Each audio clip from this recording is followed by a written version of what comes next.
오늘은 추수감사주일로 지키며 우리에게 허락하신 말씀의 제목은 감사로 노래하라 라는 제목으로 은혜를 나눕니다. 런던 시내 길 한 모퉁이에서 구두를 닦는 소년이 있었습니다. 부채로 인해서 아버지가 투옥되어 소년은 구두를 닦아 겨우겨우 생계를 유지할 수 있었습니다. 그러나 새벽부터 밤늦게까지 구두를 닦으면서도 소년은 얼굴에 웃음을 잃지 않았습니다. 언제나 감사의 노래를 불렀습니다. 소년을 본 사람들은 이렇게 묻습니다. 구두 닦는 일이 뭐가 그렇게 좋니? 그때마다 소년은 이렇게 대답합니다. 즐겁지요. 저는 지금 구두를 닦고 있는 게 아니라 희망을 닦고 있기 때문입니다. 후에 소년은 올리버 트위스트라는 작품을 쓴 세계적인 작가 찰스 디킨스라는 유명한 작가가 되어집니다. 아무리 먹구름이 짙어도 먹구름 뒤에는 빛나는 태양이 있습니다. 그러므로 아무리 환경이 어렵고 힘들어도 노래할 수 있어야 합니다. 합력하여 선을 만드시고는 하나님, 그 하나님을 믿고 감사로 노래하며 살아야 할 것입니다. 찰스 디킨스는 반짝거리는 구두코 그 위에서 희망의 빛을 보았습니다. 어렵고 힘든 환경 속에서도 희망의 하나님을 바라보며 감사로 노래하시기를 바랍니다. 우리가 봉독한 시편 147편은 하나님께서 이스라엘에 흩어진 자들을 모으시며 상심한 자들을 고치시며 그들의 상처를 싸매 주신 일을 찬양하고 있습니다. 그 앞에 146편이 여러분 혹시 기억하세요? 146편이 우리가 하나님 앞에 말씀을 봉독한 가운데 있는 그 교동문에 있는 게 146편입니다. 하나님이 억눌린 자 사람들을 위해서 정의로 심판하시며 줄인 자들에게 먹을 것을 주시며 갇힌 자들에게 자유를 주시기 때문에 찬양하라 라고 고백한 곳이 바로 146편입니다. 또 다른 시에서는 하나님은 은혜로우시며 긍휼이 많으시며 노하기를 더디하시며 인자하심이 크시기에 찬양하여야 한다. 이렇게 시편은 고백하고 있습니다. 여러분, 우리의 모습은 불평과 원망보다는 기쁨과 감사로 삶을 채워가야 할 줄로 믿습니다. 산호라면 기쁜 일보다 어려움이 더 많다는 것은 자명한 사실입니다. 더구나 신앙적 가치관 대신 물질적 가치관을 가지고 살아간다면 불평, 불만은 더 많아질 수밖에 없습니다. 욕망은 큰데 실제로 그 욕망은 채워지지가 않습니다. 체감 온도가 있는 것처럼 몸으로 느끼는 살림살이는 기쁜 일보다 불평하고 불만족스러운 일들이 더 많은 것이 현실입니다. 그래서 감사보다는 짜증스러우며 스트레스를 받으며 사는 것을 보게 되어집니다. 하지만 우리는 믿음을 가진 사람들입니다. 우리가 가진 믿음은 이러한 세상적 욕망을 버리고 하나님 안에서 새로운 목표를 가지려는 귀중한 행위입니다. 즉 예수 믿음으로써 욕망으로 가득했던 옛사람을 버려야 한다는 것입니다.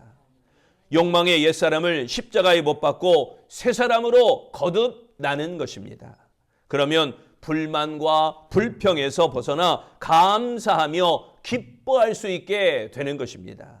그런데 중요한 것은 이런 기쁨을 속으로만 간직할 것이 아니라 겉으로 나타내야 합니다. 속으로만 고마워하는 게 아니라 겉으로 표현해야 됩니다. 그래서 구약의 시인들은 하나님을 찬양하라 라고 이야기했던 것입니다. 찬양이 기쁨과 감사의 표현이기 때문입니다. 이는 단순한 노래나 그런 의무가 아니라 하나님의 은혜에 대한 깊은 감격과 사랑에서 우러나오는 아름다운 신앙의 고백입니다. 감사와 찬양은 그 관계가 아주 밀접합니다. 감사한 마음이 있으면 찬양하게 되고 또 찬양하면 감사할 거리가 생기게 됩니다. 여러분, 오늘 우리는 추수감사절을 맞이했습니다. 우리 여러분 모두에게 감사로 노래할 이유를 우리 생활 가운데서 기쁨으로 찾으시기를 바랍니다. 그러면 감사로 노래하라. 감사로 노래할 이유는 뭐냐? 첫째, 치유하시기 때문입니다. 어느 목사님이 폐결핵에 걸렸습니다. 무려 3기 말이라는 진단이 나왔습니다. 요양원이라는 죽음의 병동에서 절망을 안고 시한부 인생을 살아가게 됩니다. 어느 하루 병실로 나비 한 마리가 날아들었습니다. 나비는 밖으로 나가지 못하고 창문에서 퍼득거리며 있습니다. 들어왔는데 창문이 투명하니까 밖으로 나가지를 못하고 퍼득거리는 겁니다. 그것을 바라보던 이 목사님이 꼭 자기 신세 같아서 그 나비가 너무 불쌍해 보였습니다. 나비를 붙잡아 밖으로 날려보내려 했지만 오히려 나비는 붙잡히지 않으려고 더 파닥거립니다. 그러다가 오히려 나비의 날개가 더 상했습니다. 목사님은 그 모습을 보면서 꼭 자기 모습을 보게 됩니다. 하나님은 사랑하시고 좋은 것을 주시려고 하는데 붙잡히지 않으려고 요리조리 뺀질거리던 자기의 모습을 보았던 것입니다. 그때 목사님은 깨달았습니다. 그래서 다시 기도하기 시작했습니다. 그래서 다시 하나님을 찬송하기 시작했습니다. 그래서 다시 하나님께 감사하기 시작했습니다. 하나님의 사랑을 이해하게 되었고 하나님이 더 사랑하고 계신다라는 것을 확신하게 되었습니다. 그러자 기적적으로 폐결핵에서 고침받게 되었습니다. 다시 목회를 시작하고 공부하여서 신학대학 학장까지 지나게 되었습니다. 그리고 삶에 이르는 병이라고 하는 책을 써서 모든 사람들에게 감동을 주었습니다. 그가 바로 한국 교회가 존경하였던 김정준 목사님, 김정준 박사입니다. 본문 3절에 이렇게 말씀합니다. 상심한 자들을 고치시며 그들의 상처를 싸매시는도다. 여기에 상심한 자라는 말씀은 마음이 깨지고 상처난 자를 의미합니다. 이스라엘 백성들은 비록 포로로 잡혀가는 상처를 입었지만 하나님께서 그들을 다시 회복하심을 찬양하고 있는 것입니다.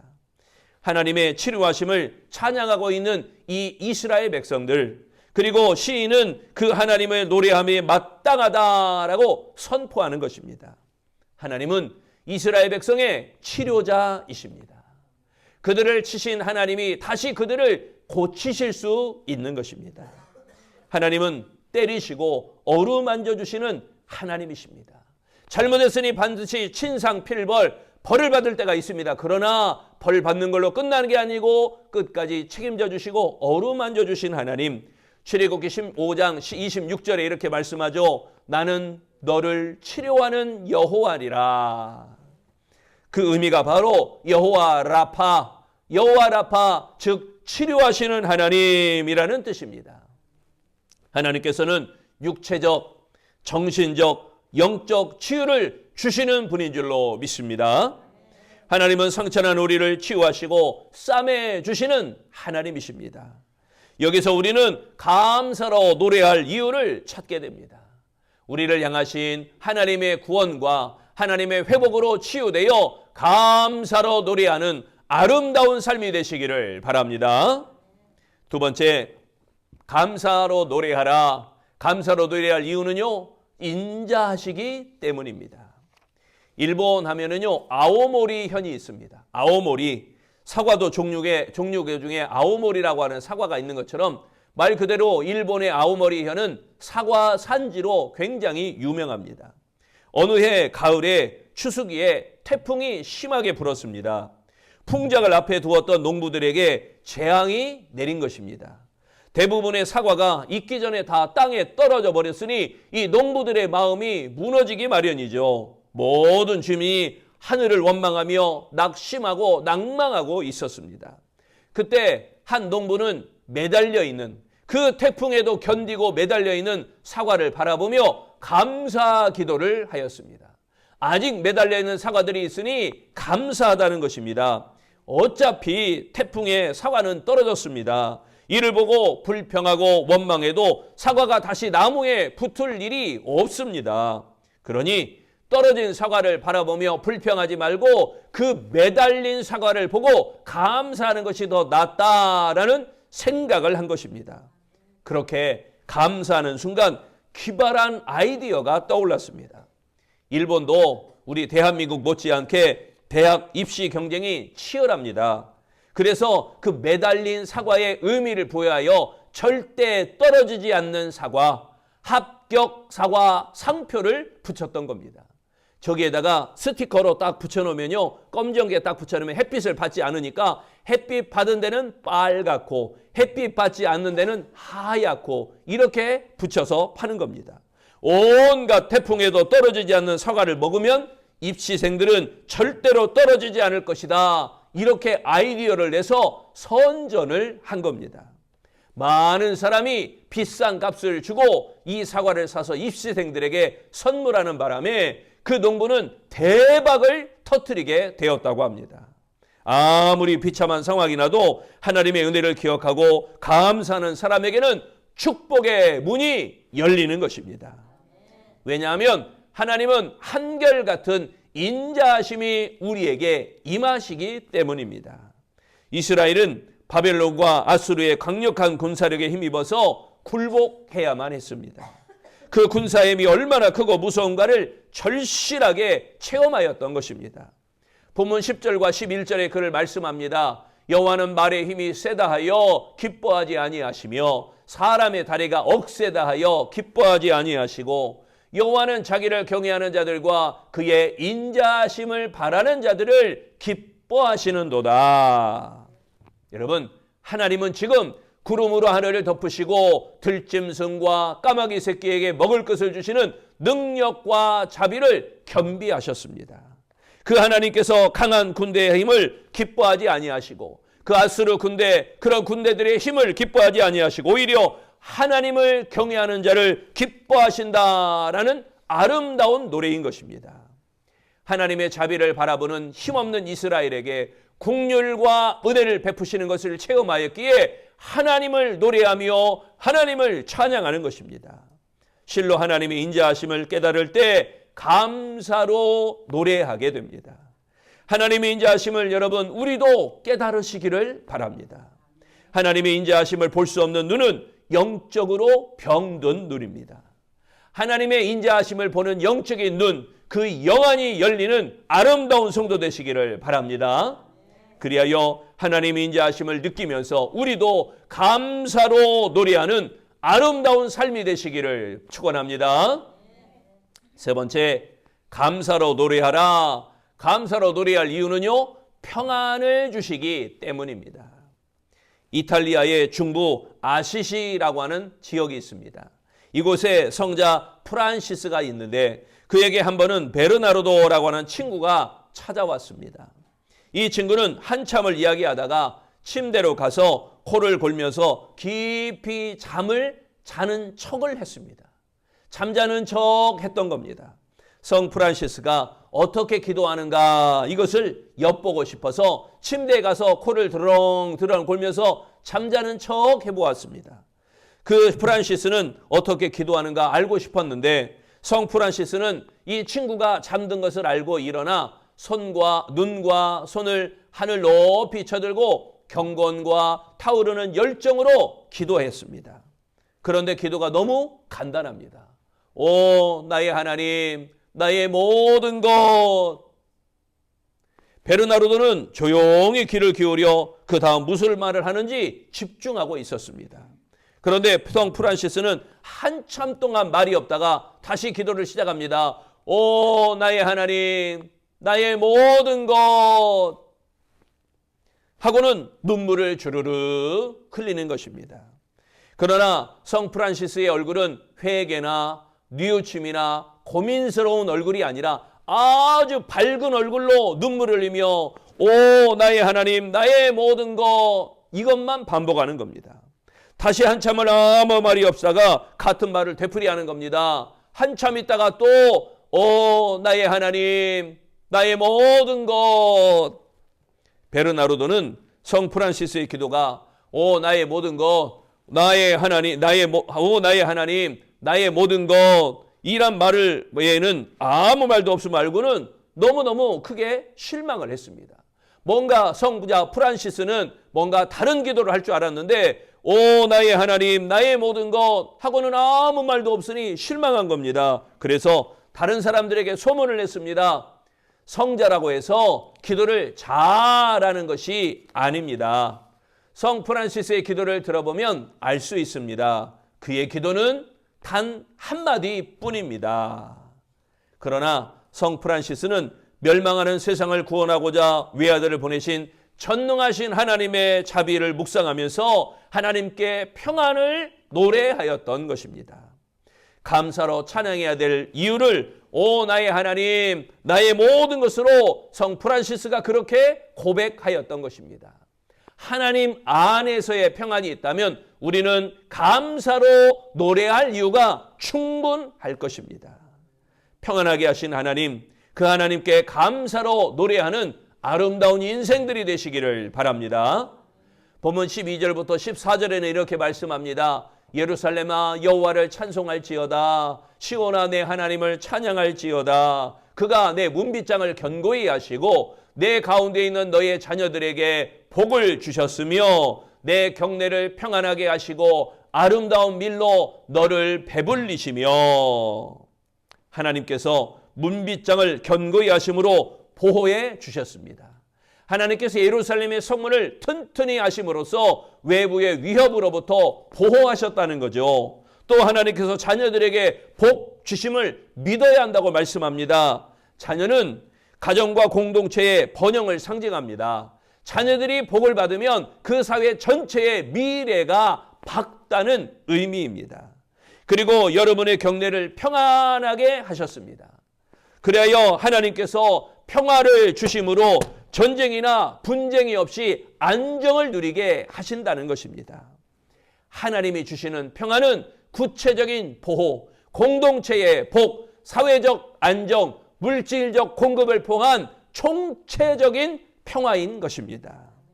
하나님을 찬양하고 신뢰하는 자들에게 주어지는 이 평안으로 감사하며 노래할 이유를, 우리가 하나님을 찬양할 이유를 발견하시기를 바랍니다. 미국에서는 모든 책의 판권을 국회 도서관에서 발권합니다. 국회 도서관에서 이 책을 팔아도 된다, 이 책을 등록하는 거죠. 그렇게 발권을 합니다. 텍사스에서 어느 실업인이 판권 하나를 신청했습니다. 이 책을 내가 팔아도 되도록 허락을 해주세요 하고 판권을 신청했는데 책 제목이 뭐냐? 100만 번의 감사라는 책이었습니다. 책의 내용은 오직 딱 한 가지예요. 하나님 감사합니다. 이거를요 100만 번 써놨어요. 하나님 감사합니다. 하나님 감사합니다. 하나님 감사합니다. 하나님 감사합니다. 하나님 감사합니다. 이거를 100만 번을 거기다 써놨습니다. 되풀이해서 계속해서 100만 번을 하나님 감사합니다 적은 겁니다. 국회 도서관은 책으로 읽을 가치가 없다는 이유로 판권 발부를 거절했습니다. 책에 내용이 있어야지. 하나님 감사합니다만 100만 번 써놨는데 이거는 책으로서 가치가 없다, 판매할 수 없다 하고 거절한 것입니다. 그러나 그 신청한 실업인은 하나님의 은혜가 너무도 감사하여 100만 번이라 감사합니다를 적어 하나님을 알리고 싶었던 것입니다. 그의 감사하는 마음은 많은 이들에게 감동을 주기에 충분했습니다.